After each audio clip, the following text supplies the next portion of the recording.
Hi, this is Bob Wells here, and welcome to Undercurrent Stories. This is the show where we hear about people's interests and uncover some fascinating stories at the same time. I hope you enjoy today's show.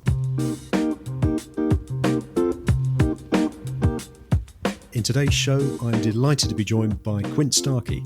Quint is an English musician, originally from Accrington, Lancashire.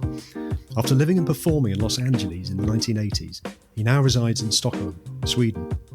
After years of writing songs for other artists, in November 2016, he released his first solo album, Ghost in My Heart, which has been very well received around the world. Great album, I can tell you that. Overseen by executive producer Francis Dunnery from It Bites, the 14 songs on the album capture life growing up in a northern town in the 1970s and 1980s. Hello and welcome to the show, Quint. Hi, Bob. Thanks for having me on. Oh, it's great to have you on. Thanks so much for coming on. How was 2020 for you? Obviously, it's been very difficult for all of us, but you know, as a musician, how was it for you? Yeah, it's been good and bad, obviously. But if I start with the bad parts, obviously we had two tours with It Bites lined up. We should have played in July, and then we should have done a tour in December or January this year. They were going to move it because Genesis were out in December. So I lost those gigs, which was gutting, but. On the plus side, my own gigs with my band here in Sweden, I only lost 2 gigs out of about 50, which has been amazing, to be honest. Oh, right. And I think that's because Sweden has a bit of a different approach than the UK when it comes to... Oh, so you were playing throughout last year in Sweden? Yeah, sure. Oh, okay. Yeah. So what happened, I have a regular gig in the middle of the city, and it's an outdoor gig, which helped. But they had a limit of 50 people, and they had to book in advance. So we knew everything was sold out before we even showed up, which was great. Yeah, and but it's been tough for every musician. I think I read yesterday that the music business has gone back 75%. Has it really? 2020. Yeah. It's going to come back with a big bang. I was talking to somebody the other day, and we were sort of saying that when all this is over, hopefully, it's going to be like the Roaring Twenties all over again. I reckon. I hope so. One big party. Yeah, exactly. Anyway, so before we talk about your musical career. Would you better tell us a little bit about your journey and how you came into the music industry, please? I have the lamest story for being inspired to take up a musical instrument. You know, most people say, oh, I saw Jimi Hendrix, or I saw the Beatles, blah, blah, blah. I was watching Junior Showtime as a kid, and they had 3, 12-year-olds sat on 3 chairs strumming classical guitars, just simple stuff. And I just looked at that, and I turned to my mum and said, Mum, I want to play guitar. She told my dad, and he was really smart. My dad, he came on and said, listen, I'll buy you a guitar as long as you take proper lessons. Yeah. And I said, sure. So he bought me a classical guitar for £5, and we found a teacher in Accrington called Burton Granger, who was actually a classical pianist, but he'd studied classical guitar. And I started with another guy, and I think the other guy lasted maybe 6 weeks, and then it was just me. And I studied with him till I was 15. And then he said, I can't teach anymore. This is as far as I've got, so you need to find another teacher. This was all classical guitar? Classical guitar. So I learned to read music from day one. I mean, that was the great thing about it. Yeah. And the other thing was that when I got to 15 and he said, find another teacher, I said, well, can you not teach me piano now? Which would have been perfect. It would have opened up so many more doors for me along the way. Yeah. He said, no, stick to guitar. You have a feeling for it. So so I did that. And then, of course, I didn't find another teacher. I bought an electric guitar, Les Paul, because I was into Thin Lizzy by that time. And but I must say that my favourite album from 12 to 15 was John Williams and Julian Bream, an album called Together Alone, the duets album. And I used to play that non-stop on vinyl. It was so beautiful. Yeah. And how did you find the transition from sort of reading music and playing the classical guitar to picking up a Les Paul and doing some Thin Lizzy stuff? How did you find that? Presumably then you just played it all by ear. Yeah, trying to slow down records and pick it out. And, we had I think when we were, how old would we be? We weren't that old. We were maybe 14. I think me and 2 friends, Graham Walton and a guy called Mark Sheeran, who I went to school with. I've known him since I was 4. This is a pretty funny story, actually.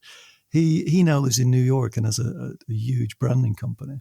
And I was visiting him. And when we were 12 or 13, we were pretending to play Eagles songs, Yeah. 2 acoustic guitars. And my friend Mark, who has the branding company, he played tambourine. And I'll never forget him stopping us mid-song and saying, hey, just because I play tambourine doesn't mean we're not going to share the money equally when we become famous. And the irony is that about 5 years ago, he actually sat down with Don Henley and Irving Azoff, the Eagles manager, and booked them for one of his events. So I was over there and I said to him, what are you working on now? He said, I'm working on this conference for Walmart. It's like 16,000 people. And I said, do you need a band? I thought, I'll put a band together.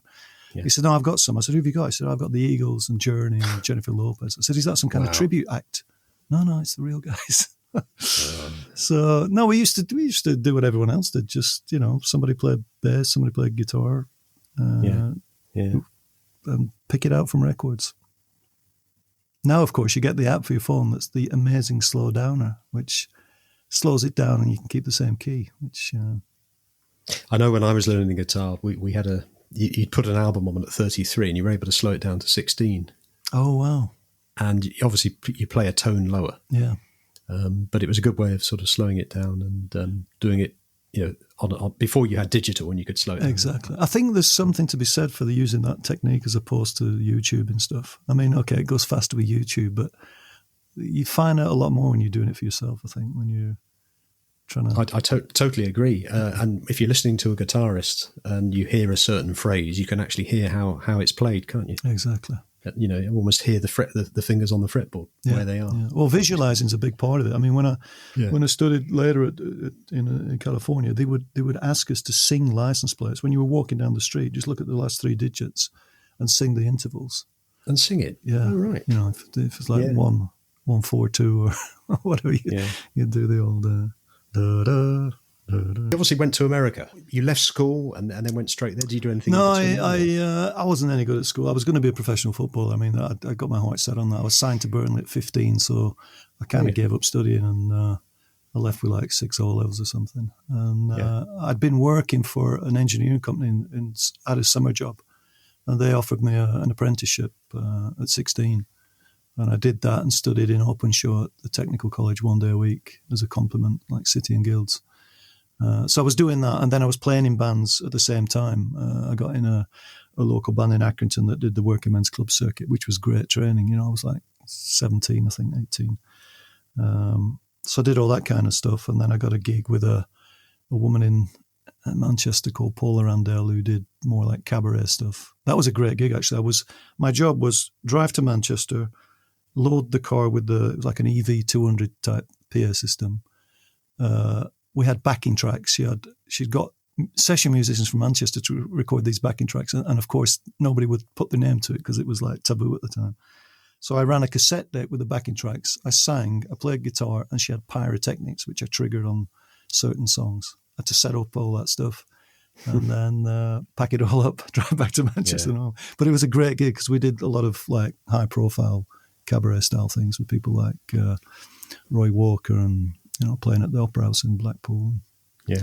So that was good learning. But then I as soon as I graduated from Hollywood, from Openshaw, I decided to. I said to the guys, I'm going to give music a try. So here's my toolbox. Look after it. I'll probably be back in 6 weeks. And here we are, 40 years later, or 35 years later, and.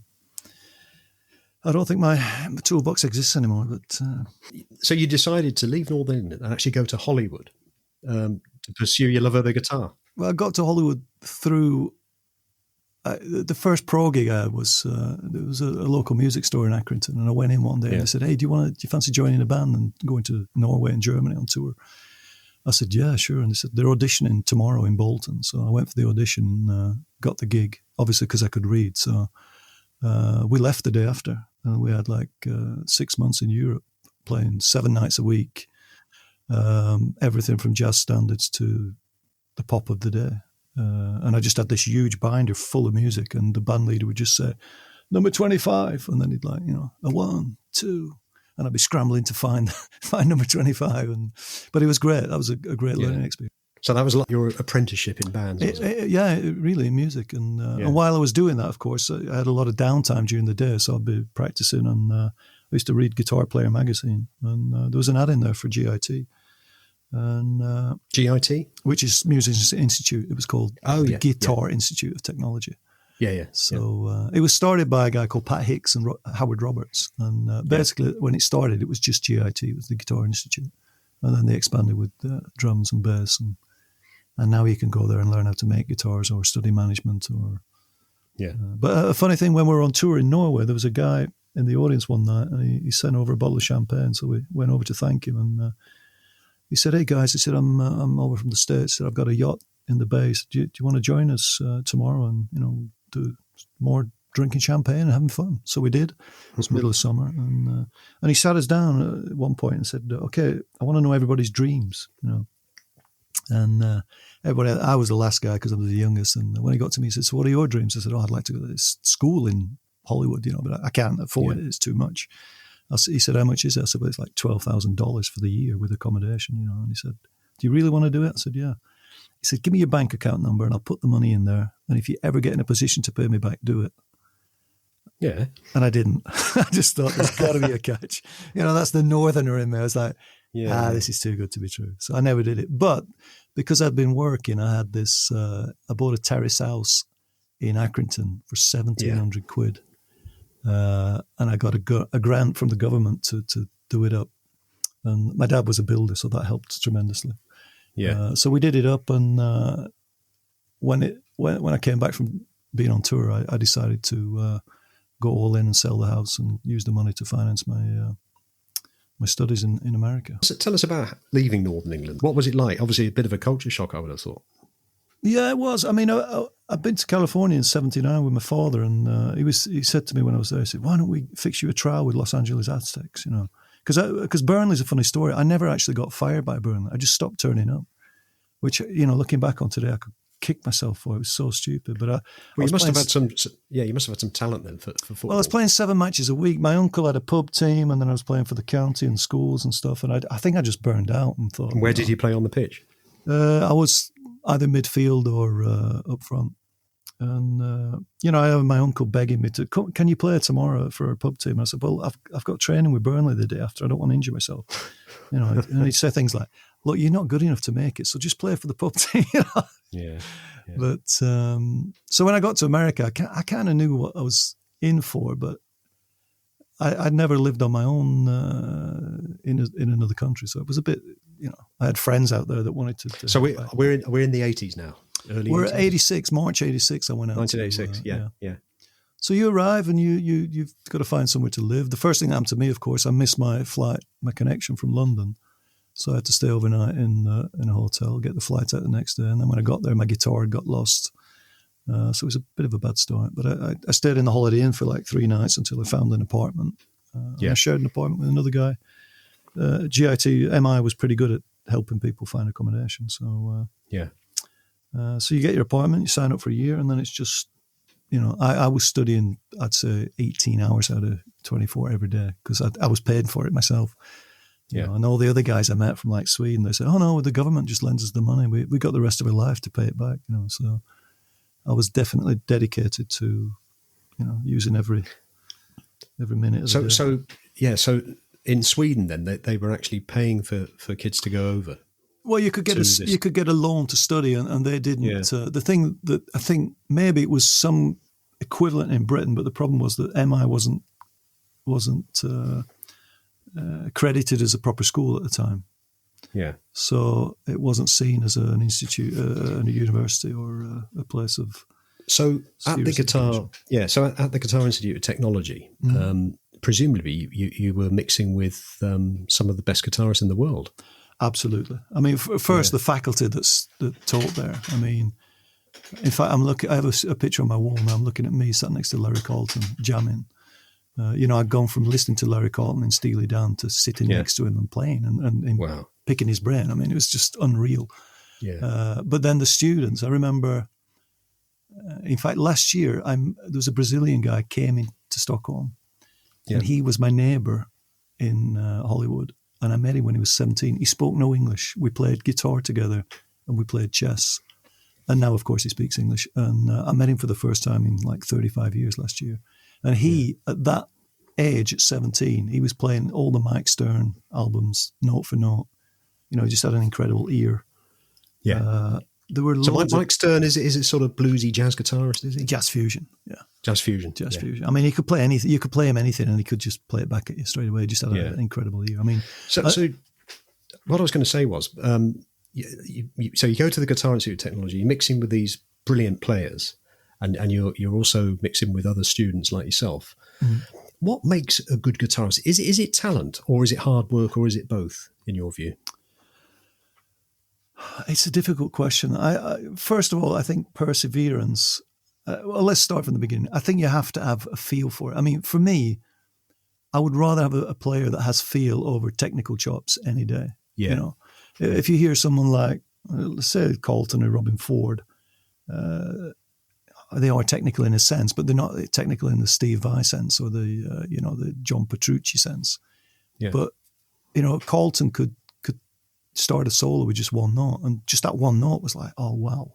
And that's the difference between a great guitar player and the millions of others out there that we tend to.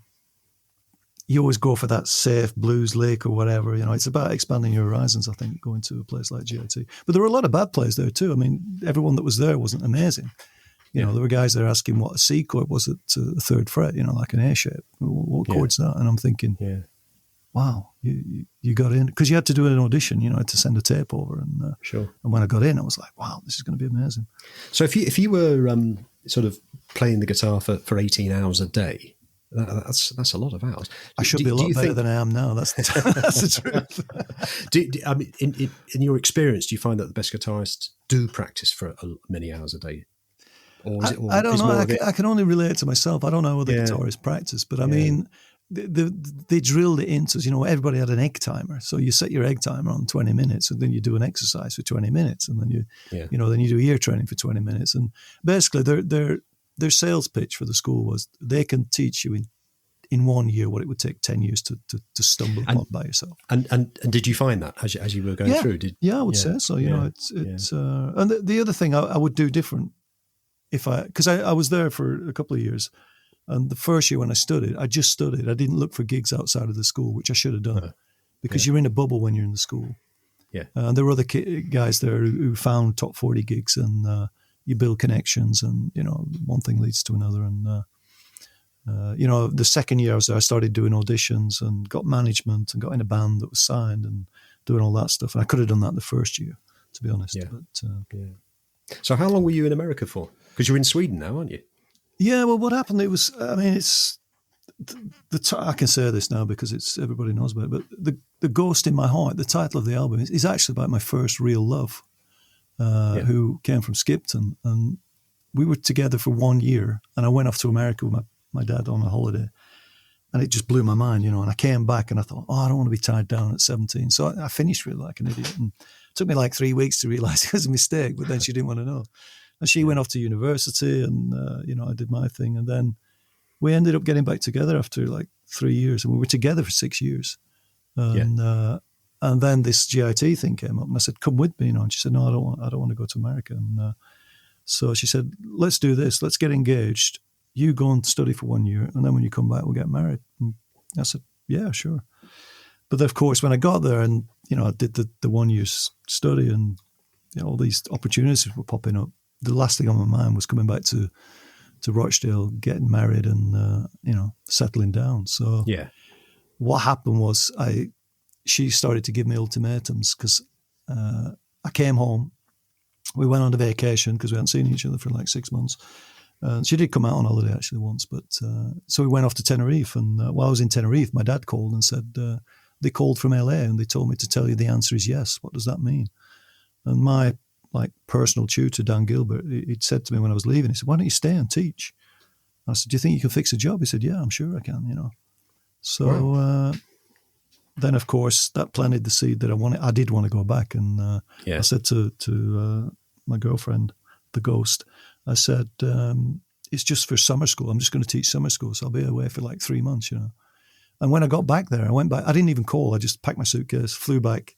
I met my tutor and said, "Thanks for fixing the job." And he just said, "What job?" I said, "Well, you called my dad." He said, "Yeah." I just said, "Say yeah to Quint," So my dad had twisted this conversation, which totally changed my career path for forever. Changed my life.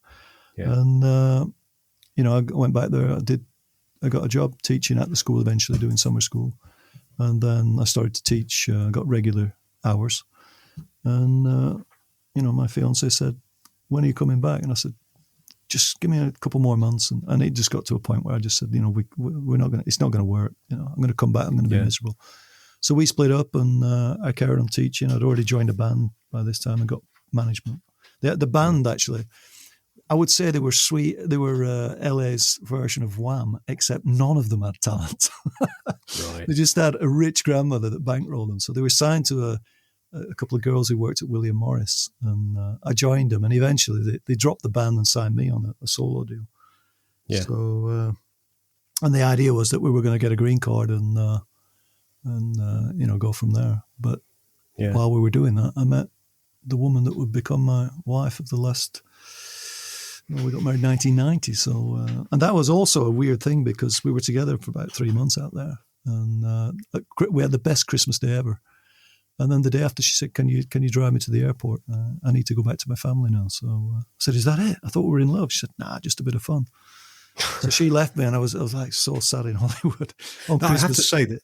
Yeah, there sounds like a lot of content for songs in your experience. Well, there's a new song on the new album called Hollywood, which is about this experience. But the thing was that, like, in probably February the year after, she sent me a letter saying, I miss you. Why don't you come to Stockholm? Just visit me. And so I bought a 2-week return ticket and never used the return ticket. And that's all because my dad, misunderstood the conversation. Yes. And you've been in Sweden ever since? Yeah, actually, I have. Yeah, I've been living in Stockholm, and it's. It was also a nice culture change when I came. I'd had 2.5 years of sunshine, and I came to Sweden, and you got this amazing seasonal. You had the harsh winters, and so I came at the end of a harsh winter, lots of snow, and it was picturesque, and Yeah. So presumably now you can speak fluent Swedish. Jag kan. Jag pratar jättebra svenska, and that means yes, I can. I speak perfect Swedish. Did it take you a long time to learn? Well, I didn't think I was going to stay here for 2 years. So, I never made an effort to learn it. And I went to one of these Swedish for immigrant schools. And I went 2 days. The first day, you learn, hi, my name is. And then I went the second day, and they started from scratch again.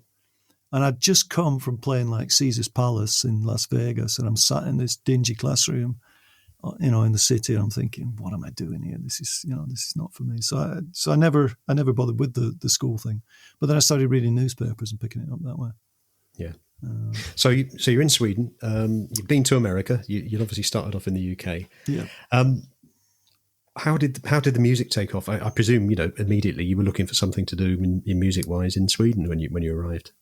Yeah, I'd come from what happened in the States was I was playing all the clubs on the Sunset Strip, and even with this like American version of Wham, we had lots of good gigs because the management were so connected, So we were playing all like the Whiskey and these really famous clubs, and that was great. So when I got to Sweden, because I didn't think I was going to stay, the first thing that happened, my wife saw some guy carrying a bass guitar outside our apartment window, going into the house next door, and one day she asked him, "Do you guys have a band?" And he said, "Yeah." I said, "Oh, my boyfriend's a guitar player. Do you need a guitar player?" And he said, "Yeah, we do actually." So and they had a rehearsal space, and so I joined these guys, and we got signed to what was Elektra Records at the time, and started to record an album. But unfortunately, the Elektra folded and became another company called Grand Music. And while we're still recording the album one day in the studio, the police came in and arrested the MD of the company. Oh, really? So they just said, "Guys, can you come in the control room? Just put your instruments down."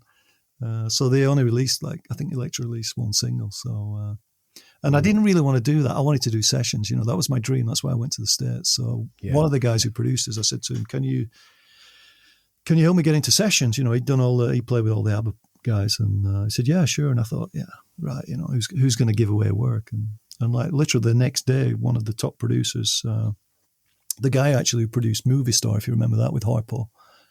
Movie Star.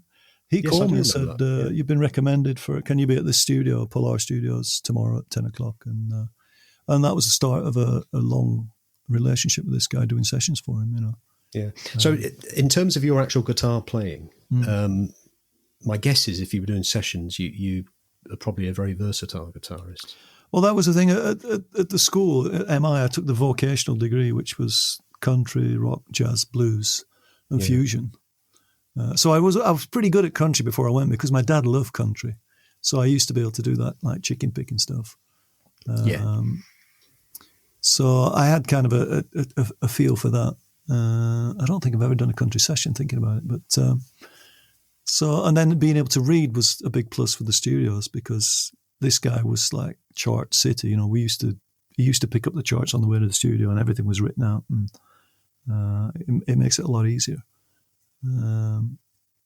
So in fact, the last session I did for him was the hardest thing ever. I was thinking about this yesterday.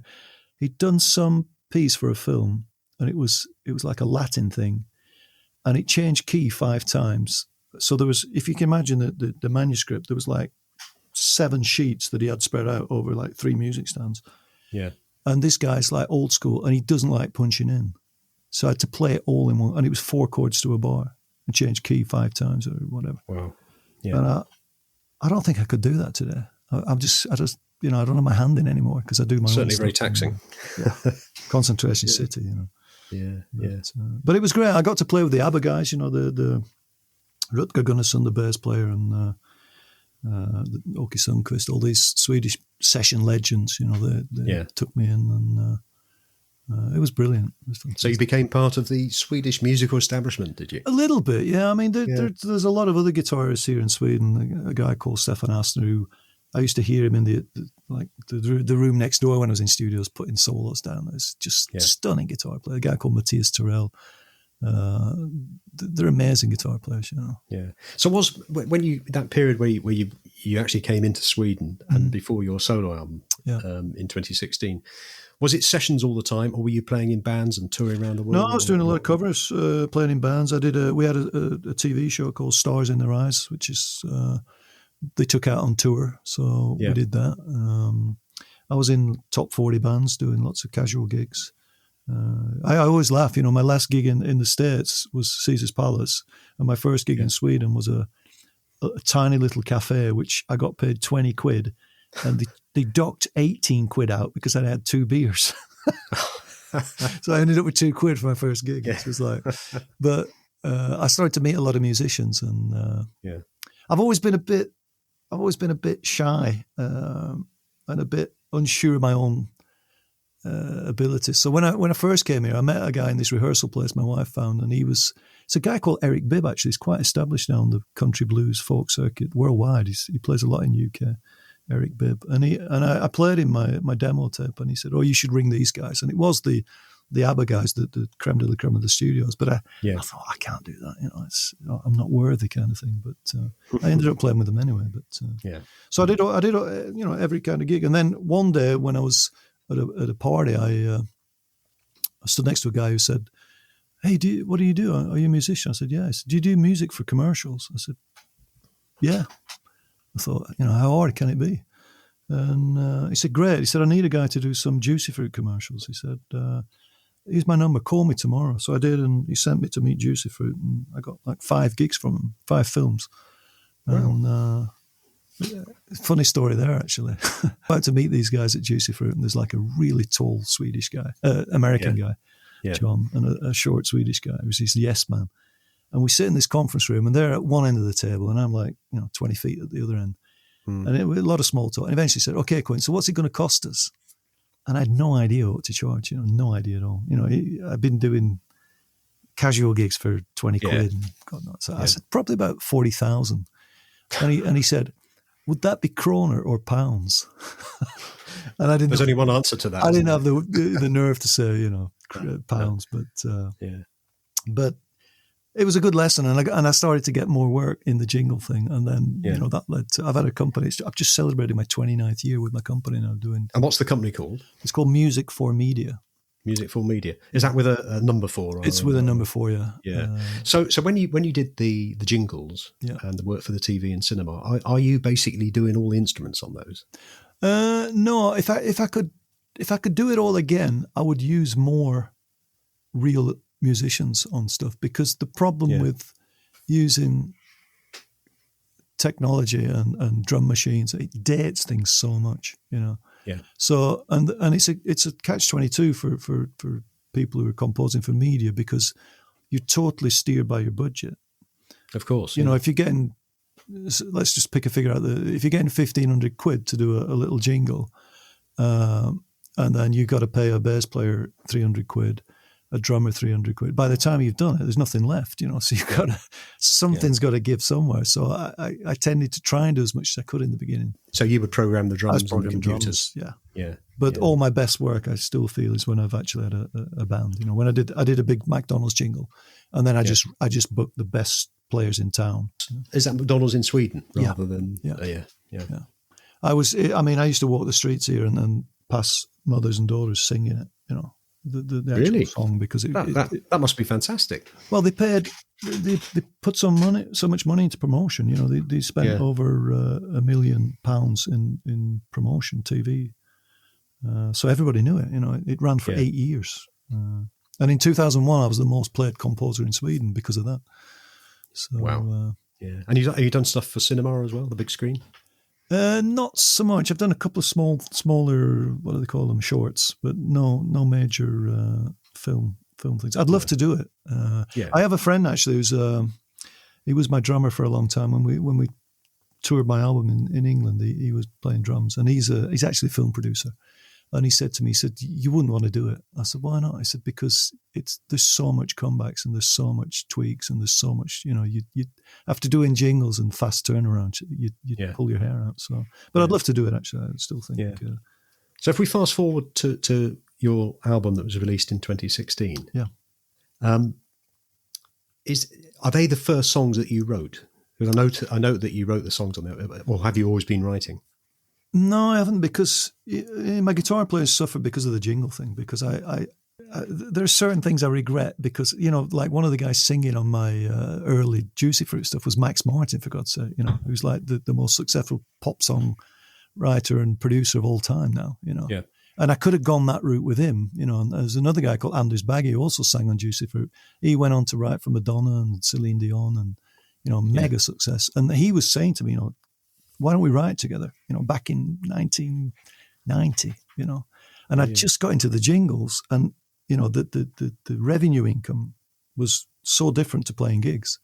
I just thought, this is my career, so I chased that as opposed to investing in writing songs. Well, presumably you had a sort of new family, did you? A young family? No, I didn't. My kids we didn't have kids for 10 years, actually. So there was no pressure in that respect. But it just felt like I was on a roll with the jingles and I enjoyed it. Yeah. And any jingle guy will tell you do a job and that enables you to buy some more equipment. And then you do another one. I used to look at my studio and I could almost say what every piece of equipment was bought with. That's McDonald's, that's Toyota, that's blah, blah, blah. So in terms of writing songs then, that came later? Yeah. I almost released an album in 95. I have a CD with like 7 songs on that I sent to a magazine called Sound on Sound, a British magazine. Yeah. And they gave me a review and said, sounds kind of like an English Bryan Adams, could definitely make an impact as a recording artist, but probably some jingles came and I didn't do anything. And then a friend of mine approached me in 2000 and said he was actually he worked for Ernst & Young, but he was a musician, he programmed and played keyboards. He said, I want to get a publishing deal. Do you fancy writing some songs? And, so we wrote maybe 3 songs, sent out 2 CDs to 2 publishers, and EMI called us back and said, we'll sign you to a development deal, 6 months. And we did that. And then after 6 months, he said, yeah, we want to sign you. So, they just said, have a think about how much money you want and come back. So we were, and I brought in a third guy because I'd been working with a young producer who was really good. And I thought, so we just said, we'll write a song, we split it 3 ways. So then we went back to EMI and we came up with a figure, and, because it split 3 ways easily. And they said, yeah, sure. We couldn't believe it. All we had to do was write 15 songs a year. And they gave us this money to do that. So. And how far did that go? Not the money, but the...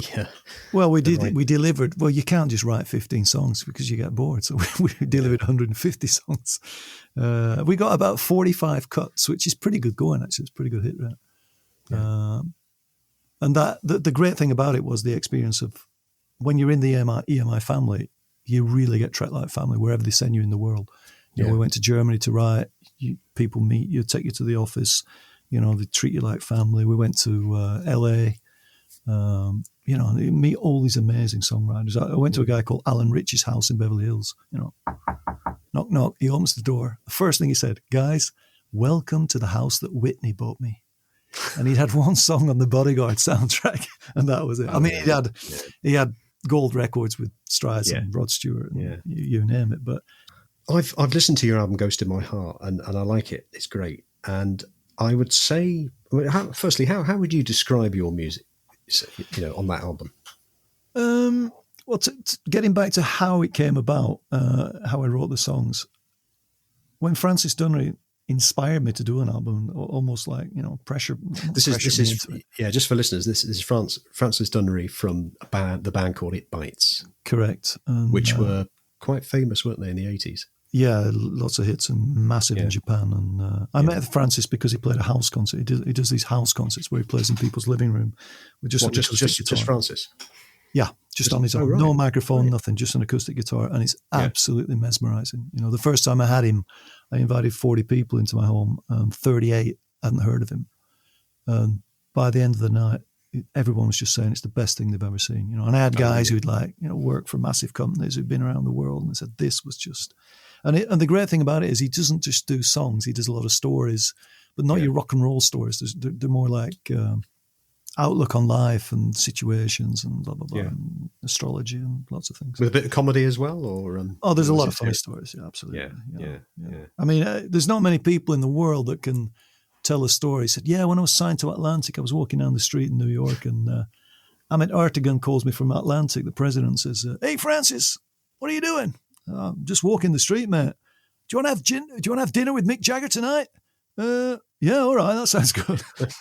He had loads of those stories, and he played with Robert Plant for 5 years. So he's. I once asked him, actually, I said, "What was it like playing with Robert Plant?" And his answer was, "Well, I didn't have to carry anything for 5 years." Can't have been a bad thing. So you played in It Bites as well, didn't you, for a bit? Well, not really. Well, yes and no. I mean, I wouldn't call myself a permanent member. But what happened was when I did the album, first of all, Francis invited me over to his studio to mix it and work on it. And he played a lot of drums. And I learned so much that week. I was there for a week, and it was just amazing. I can't say enough about the guy. He's a musical genius. And what we used to do, we used to record during the day, and then he'd make dinner for his family, and then at night we'd go back down to the studio and just listen to things. And he'd point things out, like listen to everything from the Faces to Jaco Pastorius or Bob Marley talking about feel and pocket and lots of things I'd never thought about, and that was just mind-blowing. And so when it came to, like, when I threw up the sessions for my album, he listened and he just said, "Yeah, your vocals need to be delayed about a 96th, and your guitars are a bit forward too. Let's just move them." And he just moved them in Logic, and it all just started to groove. And I was like, wow. That's the difference between these really great musicians and, mediocre amateurs like me. So we did the sessions out there, and then I came back with the disc here to Sweden, and I started using Swedish guys to fill in on pedal steel, and so the album the sound kind of developed itself because of who I used on the album. So I was playing a lot of acoustic guitar, I had pedal steel, I had real drummers, real keyboard players. In fact, there's very little programming on it, actually, which is probably why it sounds fresh. Yeah, I must admit that the song, I love what I like about it is it's a very chilled album. Every track is one of those growers, and it reminded me of the Eagles, but also Poco. I don't know if you remember Poco in the 70s. First band. Yeah, obviously not the voice, but the actual sound, the vibe was very, very good. I guess when I was mixing it, actually, I met a guy at NAMM, a guy from New York called George Petit, and I sent him one song as a test to mix it. And the first thing he said was Don Henley with a voice. Don Henley, that's it, Don Henley. But which was quite sounding, a compliment.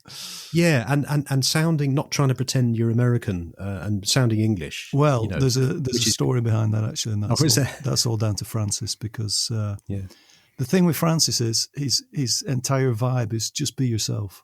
Yeah. So how it all came about basically was he came to my house and did a house concert, and I didn't know him at all. I just contacted his manager and he showed up. And I followed It Bites when I was about 18, 19, but then I kind of lost touch when I moved to America. Yeah. And so when I was doing my album, he said to me, actually, he said, the second time he came to my house to do another concert, he said, man, you've got a studio. Why don't you do an album? And I said, well, I'm doing all my jingles and it keeps me busy and blah, blah, blah. No, you should definitely do an album. So he said, I'll help you. And I didn't think much of it. He as he was backing down my driveway after the gig, he wound his window down and he just said, hey, Quint, remember, document your soul. And I thought, wow, that's a great album title. Yeah. So, nothing happened. I was doing my jingles and TV stuff. And about 2 months later, he called me up and said, how's it going? I said, I'm still doing the jingles, mate. He said, listen, next time I'm in Sweden, I'll come and sit with you for a full week and help you get going. And as soon as he said that, I thought, okay, that's, I've got to do it. So an offer not to refuse. No, exactly. And then what happened was I started to send him old songs. I was signed to EMI in early 2000s, so I have at least 150 songs that I wrote for other artists, as a catalogue. Yeah. But some of the ones I hadn't used, I sent him, and then I suddenly thought, this is crazy because if nothing happened with them at the time I wrote them, nothing's going to happen now. Yeah. So I just thought, you know what, I'm just going to do like a midlife crisis album and just write about things I know, people, real people that I've met, my mother, my sons, my ex-girlfriends, my wife, and it was so easy to do it that way because it was like writing a diary, Just being yourself. And getting back to the accent, when finally, after we'd been Skyping for ages, Francis said, you know what, you've got so far now, just bring all the tapes and all the hard disks to my place in Pennsylvania and we'll do it together. Yeah. So I thought, wow, this is awesome. So I get there and the first thing he said to me, he says, you know what, he says, I buy your lyrics, I buy your melodies, he said, and I buy your voice, he said, but sometimes like you just start to sound American. You get this John Cougar Mellencamp thing going, and trust me, the world does not need another John Cougar Mellencamp. Just be yourself. Just be yourself. Yeah. So what happened was he said, right, sing in your local Accrington accent. I said, I can't do that. I sing the way I sing because of all the years I've been singing. And just try it. Just try it. So it's like, there's a place in my heart. And he went, yeah, maybe you want to dial it back a bit. That's too. Yeah. So that's why it's not Americanized because I was really conscious of that. Yeah, and I don't know because I've been playing in bands with Greg, and because I'm a guitarist and I do a bit of singing as well. I'm not I wouldn't call myself a singer by any means, but I did find myself singing American all the time. And, well, I mean, we grew up with that music, and we did. When you're learning the song, you tend to try and sound like the original singer. Yeah, you do. It's okay. Everything comes from what you listen to growing up. I mean, it's a language basically, and you've heard phrases and licks and sounds, and I listen to my son's 18 and 21, so I listen to a lot of their music now. And my eldest son, 21, he's great at programming things. I can give him a top 40 track now, and he'll just throw up his laptop and he can open Logic and he can rip it off in seconds. All this side chaining and compression and stuff. They just know what to do, and that's thanks to YouTube. Yeah. I wish you could play guitar, but you decided not to go down the sort of guitar power trio type of sound. Not really. No, I mean, no. I like having a keyboard player in the band. Yeah, I always have. I like that that cushion of it's almost. I almost look at it like a stereo blanket around a foundation to lie on. And then I've been lucky to have great bass players out here in Sweden. I used 2 on the album, and they're both geniuses.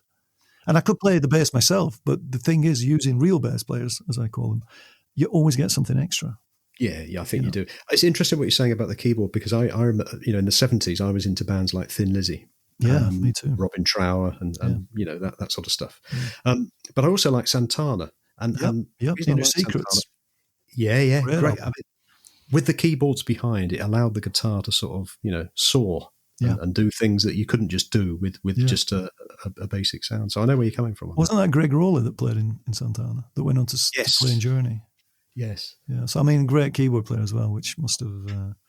But I love Santana, definitely one of my earliest influences, actually. Yeah, I saw Santana live. I think it was about 1977 at Crystal Palace Garden Party. And they played this stage... which was the other side of a lake, and a few of us went in this lake. And it was in September, so it was just starting to cool off a bit. Freezing. Yeah, and we actually went right up to the stage, and I think I must have been about 2 meters from Plant Santana. Wow. Yeah, soaking wet. So where are you based? Where were you situated? Well, I'm from Windsor originally, but Okay. I live in South Lincolnshire. Oh, okay. Yeah. But Sarah, track number 2 on my album, she lives in Windsor. Oh, really? Oh, right. I know a few Sarahs, but whether it's the same one. But no, it was a good gig, and they're a great band. But back to you. So, in terms of writing songs, what's your process for writing a song? Because you're doing lyrics as well. You're doing the music. Yeah. What's your process? I've learned from experience that the best way to write a song is with an acoustic guitar or a piano. A lot of people now they write on tracks. People do tracks and they have a drum groove and a bit of you get people called top liners. But I just think if you can play it on an acoustic guitar and it sounds good the next day, you remember it. Often when you're brushing your teeth, you've been working on a song. If it comes in your head, it's probably worth continuing. So do you come up with the lyrics first or the melody, or does it come together? Sometimes it comes together, but I usually have a concept or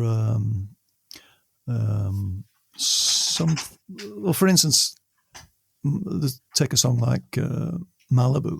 I met my wife, basically, the first date we had was in Malibu. Yeah. The lyrics kind of wrote themselves because, I was calling her up, I was on the phone for hours. Yeah. Trying to buy you flowers, oysters, all the things that she likes. And I was poor as a church mouse at that time, so I'm running out of runway, I had nowhere left to land. Then I saw a diamond in the California sun. And once it kind of feeds the next line in a way. So yeah. I write a lot of lyrics for other people here in Sweden who obviously because I've got the English language as a base, but yeah. But now certain songs you can. I think the hardest part of writing on your own is that second voice that you sometimes need to say, it's good, leave it, don't tweak it anymore, especially when it comes to production. Because you're trying to perfect it too much. Well, like when I went out to Francis, he opened up my sessions and he said, God, what have you got stereo shaker for? You don't need that. You don't need that. You don't need that. You don't need that. And he said, basically, you need 4 elements at once. You need a bass, drums, guitar, maybe a keyboard, and the voice. Yeah. Because that's all the brain can concentrate on, and he's right, It's if you have a good foundation, that's all you need. You don't need to cover it up. But it's so easy these days. You've got like 150 million tracks in Logic you can fill. Yeah. So in writing, then you come up with a concept or a subject, and then that then feeds into the lyrics, and the music comes. Yeah, I like to find something that I want to say, or like for instance, there's going to be a song on my new album called "You Knew All Along," and it's about one of my best friends in England. Unfortunately, lost his wife a couple of years ago to cancer, and you're in that situation where you're hoping for the best, but we all know, and she knew it wasn't going to end well, and I wrote the song after talking to my friend, and I was over in England. It must have been 2 years ago now because of the COVID thing, and I had my guitar in the boot. We met for lunch, and I said, I've written a song.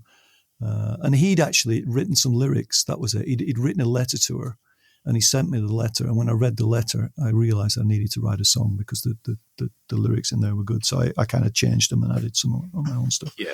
But so I played that song for him. Like, we went out to a car park after lunch, and I took my guitar, and I promise you, I didn't even get to the chorus, and he was crying his eyes out. It was like it was the most powerful musical experience I've ever had in my life.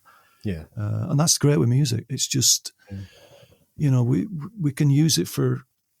There's a girl that sang all the backups on my album called Dory Jackson, who's done loads of gigs with Francis and the guys from Squeeze, and she's just like a brain surgeon of harmony.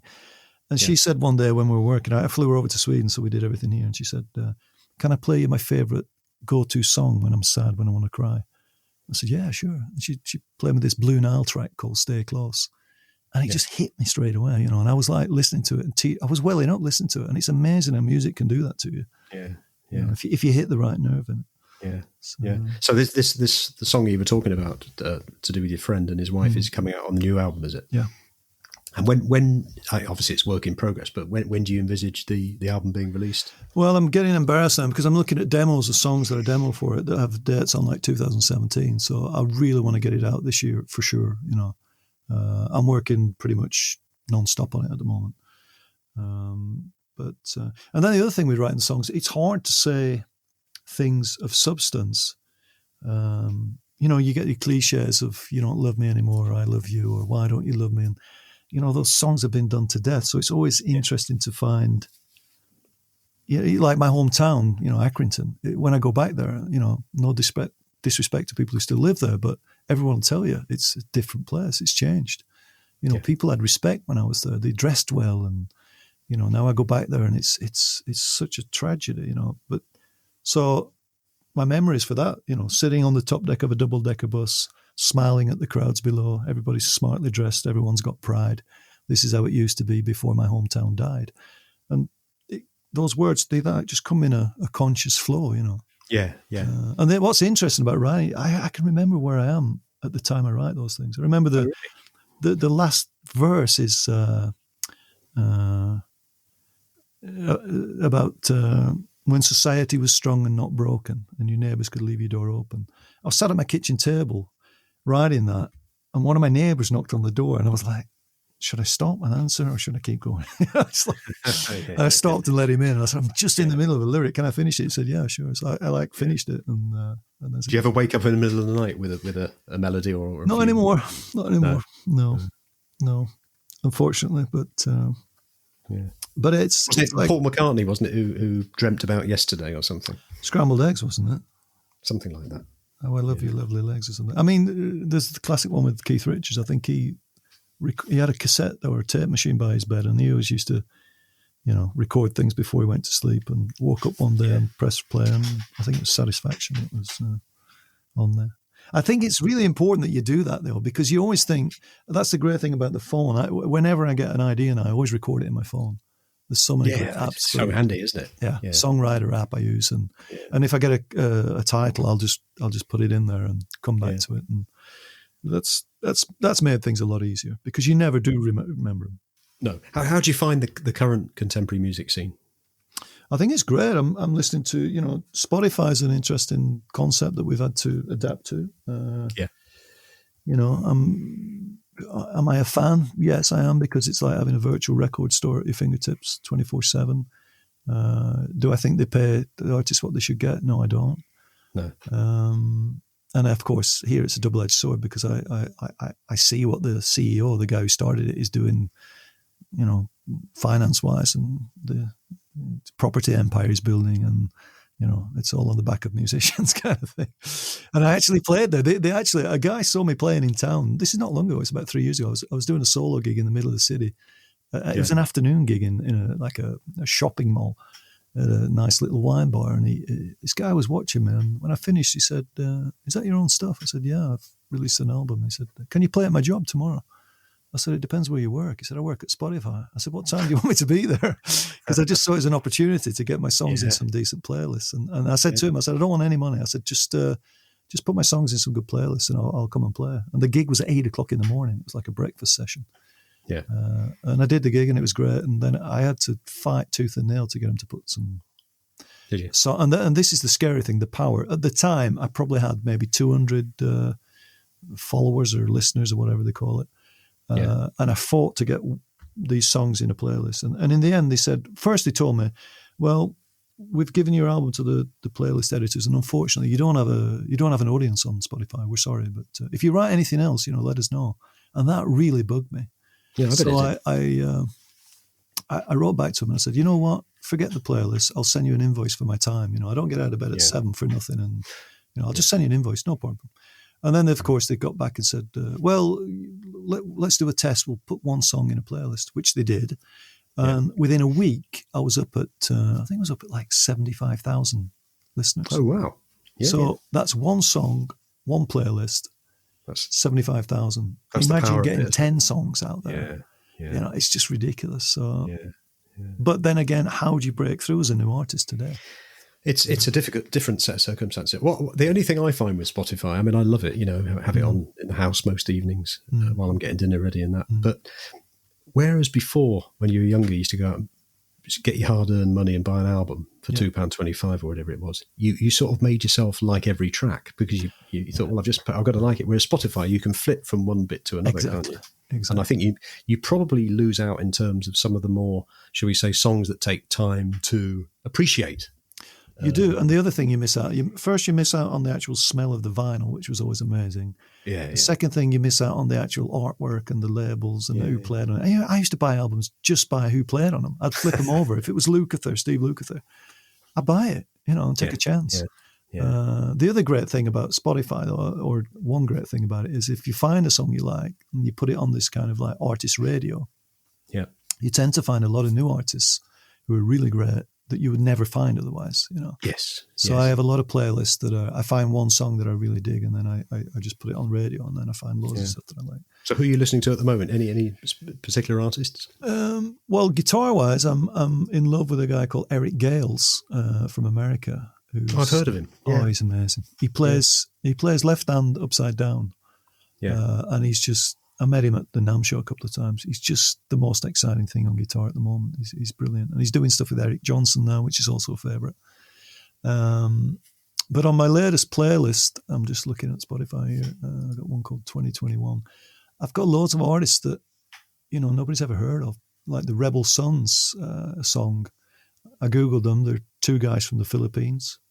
I'm listening to a guy called Todd Kressler, who has a great song called The Old Fashioned Way. It's about writing to a girl using a typewriter and saying, I'm so glad I found you in the old fashioned way, writing, which is just a great concept. It's an interesting concept. Yeah, and I found him because I listened to a podcast by a guy called Warren Ewart, who's an English guy living out in America, who interviews engineers, producers, and he'd introduced this guy's producer, and they used this song as an example, and loads of avenues open up. But we used to get albums where the track listing or placement was so important because it told the story, especially bands like Pink Floyd or Supertramp were the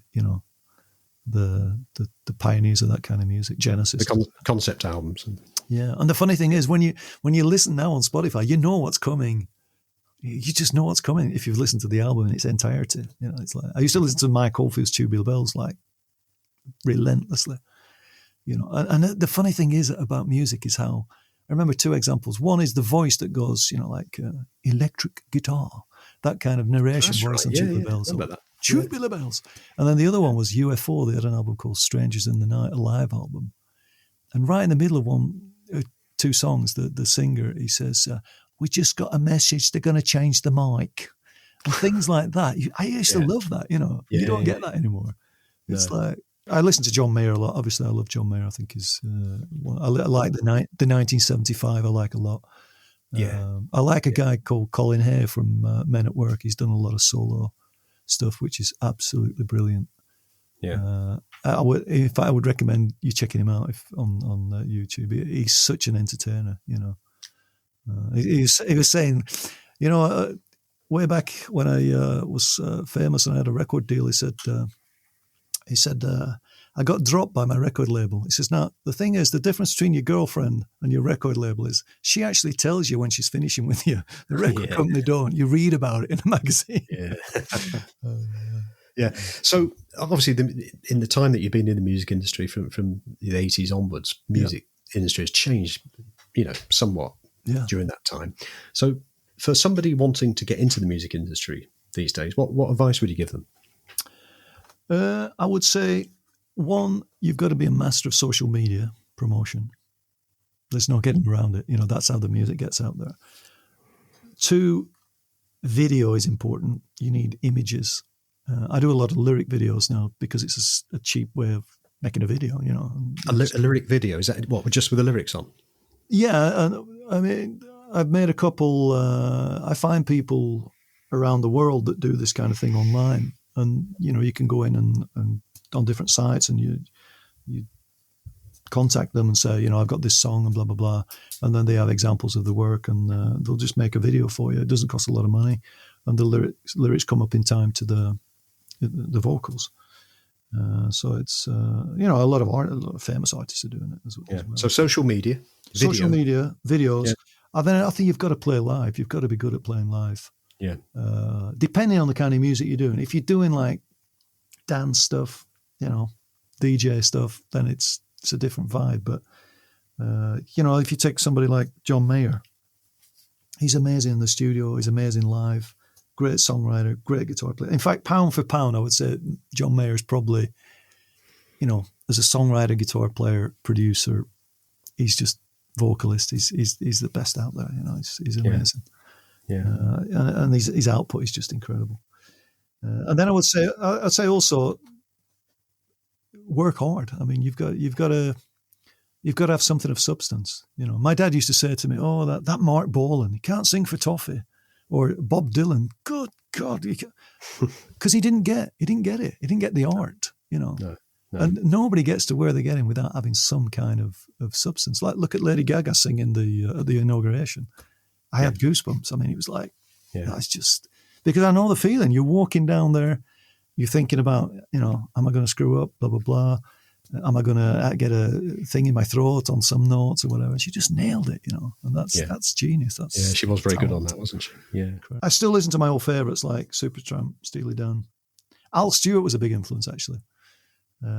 Because the Ghost in My Heart girl, she gave me the Year of the Cat album, which, talking about listening to the old album, when Year of the Cat starts, it starts in one speaker. And I used to have a Mini. And when I put the cassette in, I thought my speakers had blown because it was all in the left speaker.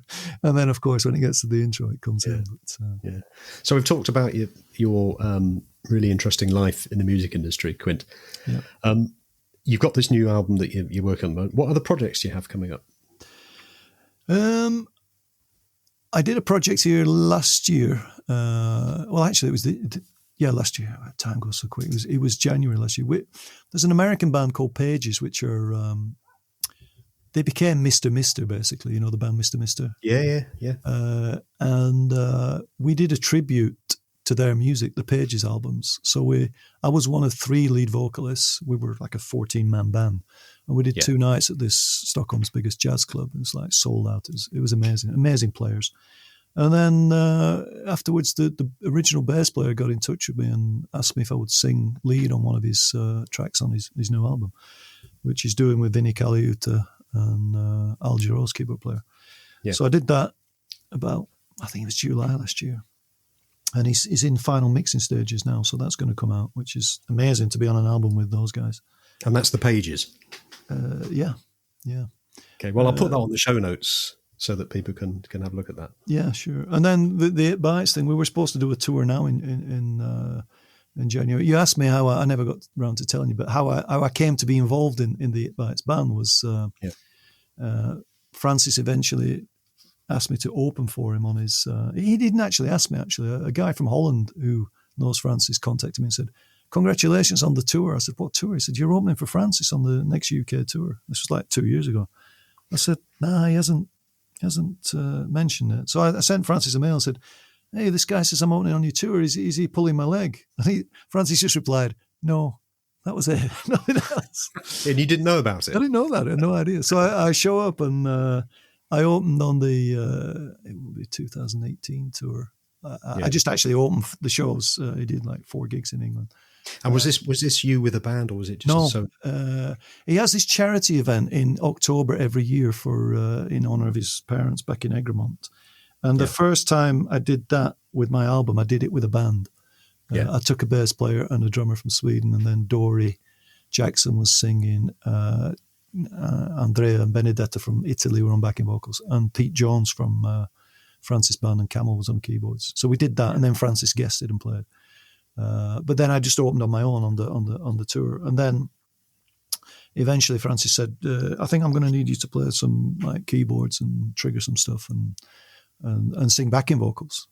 So then I was part of the band and did the Once Around the World tour, which was amazing. I mean, for one thing, just learning the songs. I mean, it's a songwriting lesson in itself. To think that they wrote these songs when they were in their 20s, early 20s. It's just incredible. Very, very good band. Yeah. So, any other projects? Solo album, and then I'm busy again with the jingles. I've been doing a lot of TV commercials. And is this mainly for stuff in Sweden, or do you do anything? Yeah, I've done some stuff for New York and England, but nothing at the moment. No. But obviously with the COVID situation, it's been very quiet, and that's where I'm lucky that I have a studio that I can work from home. Yeah, because the only time I have to go into town is when I'm actually recording voiceovers. So that's pretty good. But so when we get out of this pandemic and life starts to return to some sort of normality, are you hoping to do some more tours? Absolutely, yeah. I can't wait to coming to the UK. Oh, yeah. I was going to say, yeah. I have to come back to the UK just to eat. I mean, first and foremost, I need to find a pub with a plate meat pie and a nice pint. But I started doing the house concerts too because of Francis, because of his fan base. Yeah. I got to do the tours in England doing concerts with Dory. We went over to Germany and did some stuff there as well. So I had lots of those booked as well. But and then I've got a girl on my new album who's like an Australian pop star. She was in a band called, or still is, Bachelor Girl. She had a big hit with Buses and Trains. So she's been guesting in my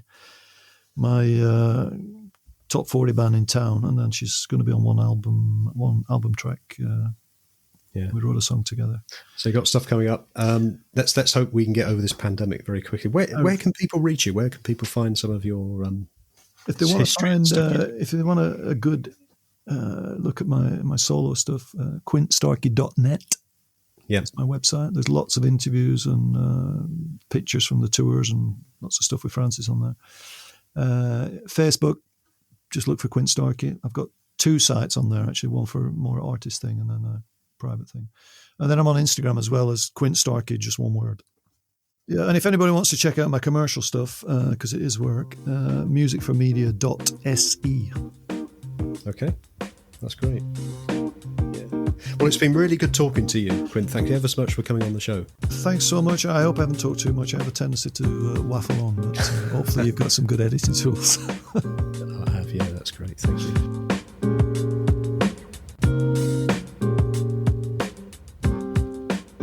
You have been listening to Undercurrent Stories. I hope you've enjoyed this episode. Please feel free to share the show link to your friends and family, and if you have 60 seconds, I will be most grateful if you would please rate and review. To hear more episodes, please subscribe to the show and visit undercurrentstories.com. If you leave your email in the link, we will notify you as soon as new episodes are released. Also, check out our social media links, details of which can be found on the show notes. Until next time, this is Bob Wells wishing you all the very best.